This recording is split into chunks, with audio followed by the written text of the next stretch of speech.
Halo teman-teman, senang bisa hadir di sini bersama kalian. Di sini, izinkan saya memperkenalkan diri. Perkenalkan, nama saya Aldino yang akan mematik materi tentang model pengembangan Dix and Curry. Di sini saya akan menampilkan video yang berdurasi kurang lebih 12 menit. Nah, kamu akan memahami dan mampu menjelaskan apa itu definisi pengembangan Dix and Curry. Nah, yuk kita mulai petualangan sebenarnya.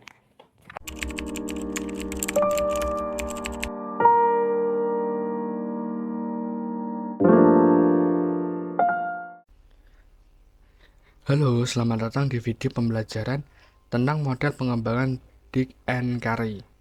Dalam video ini, kita akan membahas secara lengkap salah satu model desain instruksional yang paling sistematis dan banyak digunakan di dunia pendidikan.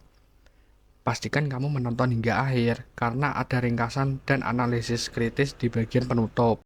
Sebelum kita mulai, mari kita lihat apa saja yang akan kita pelajari bersama. Pertama, pengertian dan latar belakang model. Kedua, pengenalan tokoh Walter Dix dan Lau Carré. Ketiga, penjelasan 10 langkah model secara detail.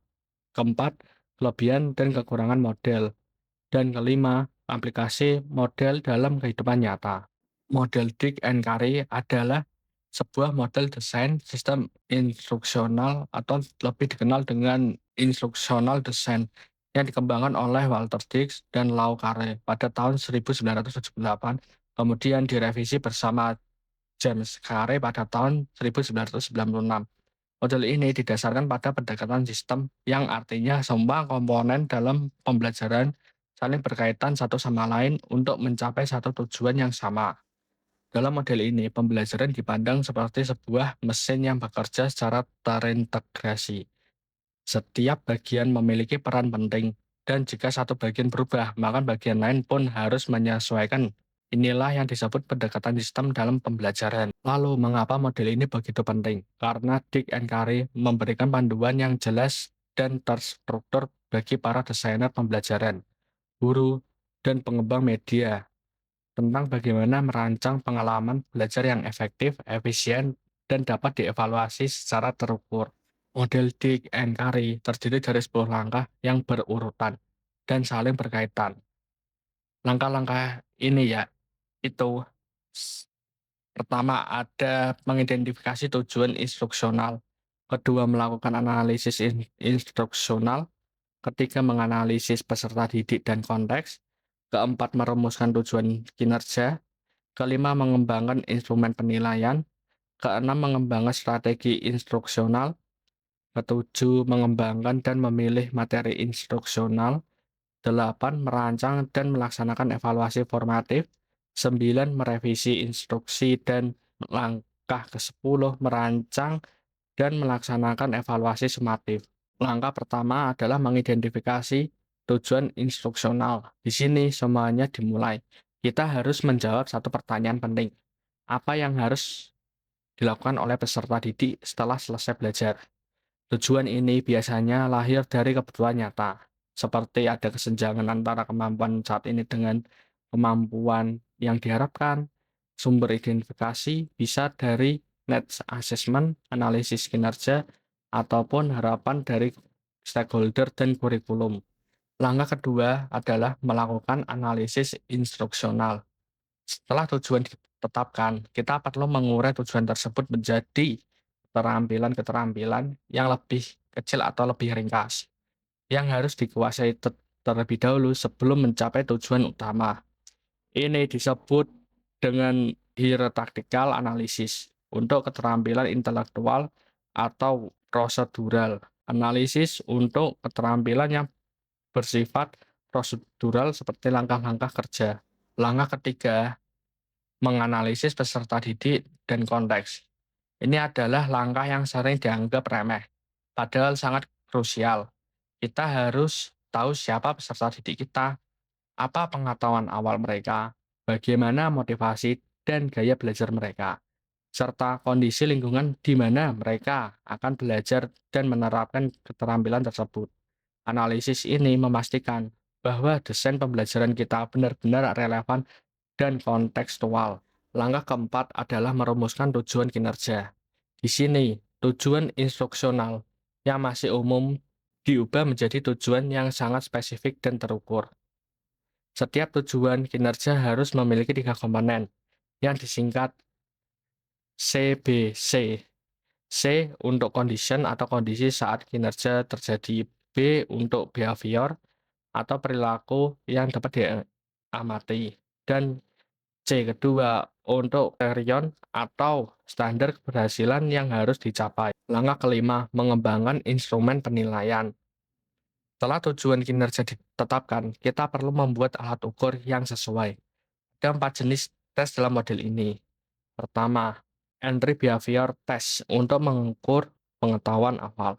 Kedua, ada pretest sebelum pembelajaran dimulai. Ketiga, practice test sebagai latihan selama proses. Dan keempat, post test untuk mengukur ketercapaian tujuan akhir. Yang penting, semua tes ini bersifat kriterion yang artinya mengacu pada kriteria yang sudah ditetapkan, bukan membandingkan antar peserta. Langkah keenam adalah mengembangkan strategi instruksional.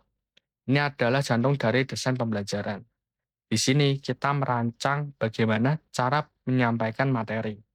Strategi instruksional Dick and Carey mencangkup 5 komponen. 1.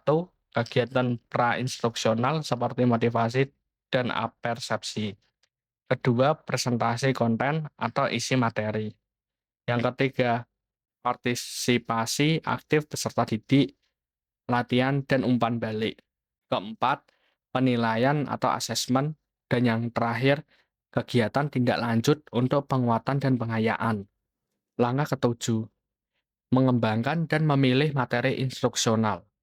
Berdasarkan strategi yang telah dirancang, kita memulai mengembangkan atau memilih bahan ajar yang tepat. Ini bisa berupa modul cetak, video pembelajaran, presentasi digital, simulasi, atau e-learning. Kuncinya adalah memastikan semua bahan ajar yang dipilih selaras dengan tujuan kinerja yang telah ditetapkan dan sesuai dengan karakteristik peserta didik. Langkah ke-8 adalah merancang dan melaksanakan evaluasi formatif.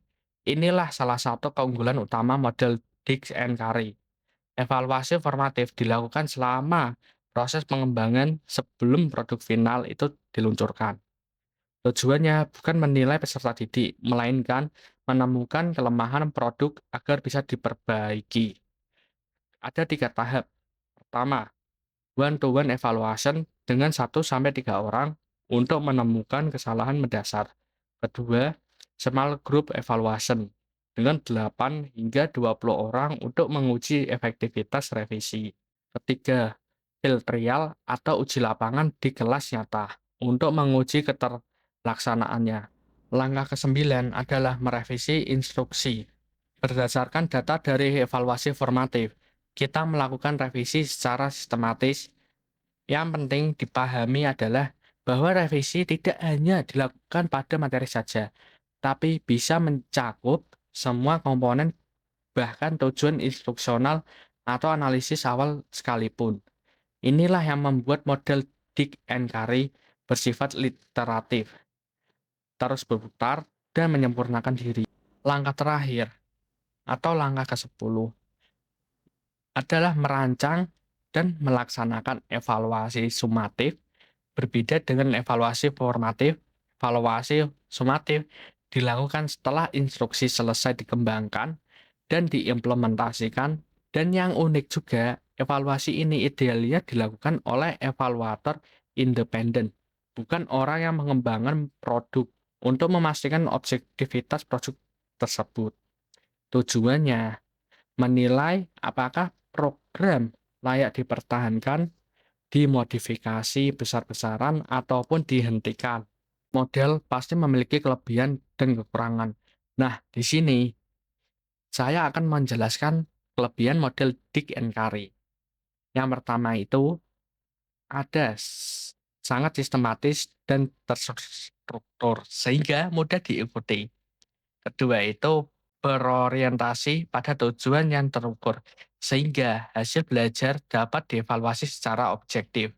Ketiga, ada evaluasi formatif. 3 tahap menjamin kualitas produk sebelum diluncurkan. Keempat, melibatkan analisis peserta didik secara mendalam.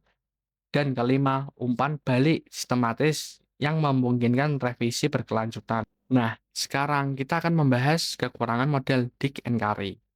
Nah, yang pertama itu, membutuhkan waktu dan biaya yang relatif besar. Yang kedua, kurangnya fleksibel untuk kebutuhan yang cepat berubah karena prosedurnya sangat panjang. Ketiga, cenderung bersifat linear sehingga kurang cocok untuk pendekatan pembelajaran konstruktivisme yang bebas. Keempat, memerlukan kompetensi teknis yang tinggi dari desainer instruksional. Dan kelima, evaluasi sumatif oleh pihak eksternal seringkali terjadi tidak terlaksana di lapangan. Jadi kesimpulannya, model Dick and Carey adalah cetak biru desain pembelajaran yang sistematis dan saintifik.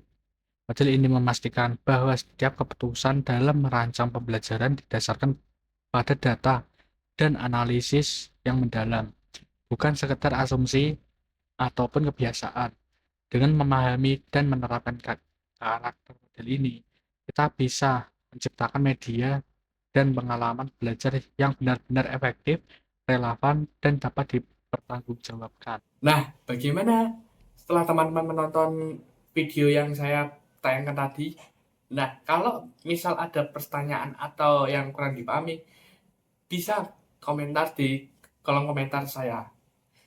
Terima kasih.